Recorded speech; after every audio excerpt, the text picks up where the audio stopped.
Hello students. आज का हमारा टॉपिक है बिजनेस ट्रांजैक्शन।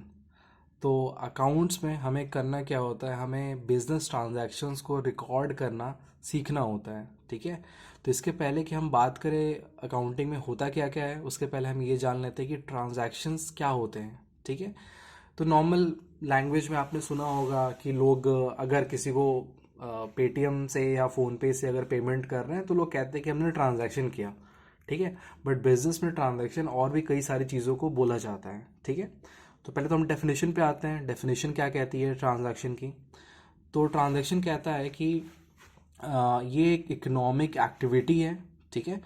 तो इकोनॉमिक एक्टिविटी, अभी ये इकोनॉमिक एक्टिविटी होती की है, तो एक्टिविटीज़ को हम दो टाइप्स में क्लासिफाई करते हैं। एक होता है आपका इकोनॉमिक, एक होता है आपका नॉन इकोनॉमिक। अब इकोनॉमिक एक्टिविटीज़ वो एक्टिविटीज़ होती है जिनमें पैसे का इन्वॉल्वमेंट होता है। ठीक है।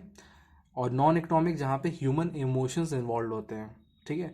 इसका बेस्ट एग्जांपल होता है जैसे कि हमारी मदर्स जो हमारे लिए घर पे खाना हमारे लिए कुक करती हैं या हमारा ख्याल रखती हैं, तो क्या उनके लिए वो पैसे चार्ज करती हैं? नहीं, आई थिंक आपका आंसर नहीं होगा। ठीक है। तो वो क्यों करती हैं? बिकॉज कि वहाँ पे ह्यूमन इमोशंस है उनका। ये एक नॉन इकोनॉमिक कैटेगरी में आएगा। ठीक है। लेकिन अगर यही सेम जैसे आपके लिए डिशेस बनाती हैं, अगर वही डिशेस किसी रेस्टोरेंट में किसी होटल में बना रही होती तो फिर उसको इकोनॉमिक कंसिडर किया जाता। क्यों? बिकॉज कि फिर उनको उसके लिए सैलरी मिलती। ठीक है। तो आई थिंक यहाँ पे ये चीज़ क्लियर होगी। तो ये बिजनेस ट्रांजेक्शन क्या होता है? एक इकोनॉमिक एक्टिविटी होती है जो कि बिजनेस के फाइनेंशियल पोजीशन को चेंज कर देती है। ठीक है। फाइनेंशियल पोजीशन का क्या मतलब होता है? जैसे कि एक बिजनेस के पास क्या होते हैं, उसके कुछ एसेट्स होते हैं यानी कि प्रॉपर्टीज़ होती हैं, कुछ लाइबिलिटीज़ होती हैं जो उनको पेमेंट्स किसी को करनी होती हैं, एंड बिजनेस का जो कैपिटल होता है जिस अमाउंट से आप बिजनेस को शुरू करते हो। ठीक है। तो इन तीनों ही चीज़ों में चेंजेस होने लगते हैं अगर कोई ट्रांजैक्शन होता है। ठीक है। जैसे कि मैं आपको एग्जांपल बता देता हूँ कुछ। जैसे कि let's say purchase of goods. ठीक है। परचेज ऑफ गुड्स, अभी परचेज ऑफ गुड्स क्या है? परचेज ऑफ गुड्स एक ट्रांजैक्शन है। ठीक है। सेम उसी तरीके से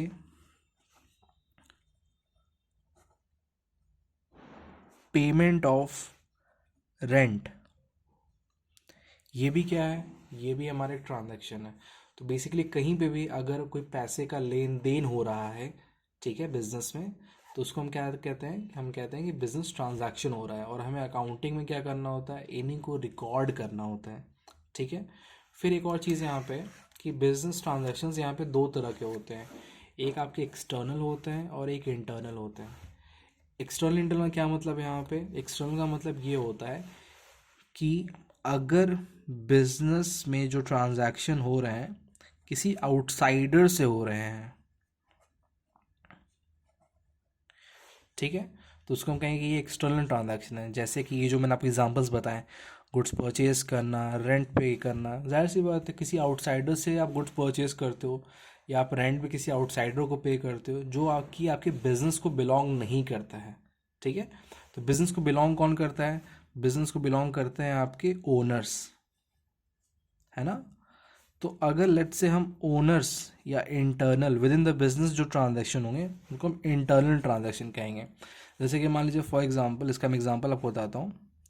इंटरेस्ट ऑन कैपिटल, हमारे ओनर ने जो बिजनेस में पैसे लगाए हैं, अगर उस पैसे के ऊपर हम अगर उनको इंटरेस्ट पे करते हैं तो ये कंसिडर किया जाएगा एज अ इंटरनल ट्रांजैक्शन। ठीक है। आई होप कि आपको ये पॉइंट्स क्लियर होंगे। अगर कोई भी डाउट होगा तो आप कमेंट्स में आप पुट कर सकते हो, मैं उनको रिप्लाई करने की कोशिश करूँगा। Thank you.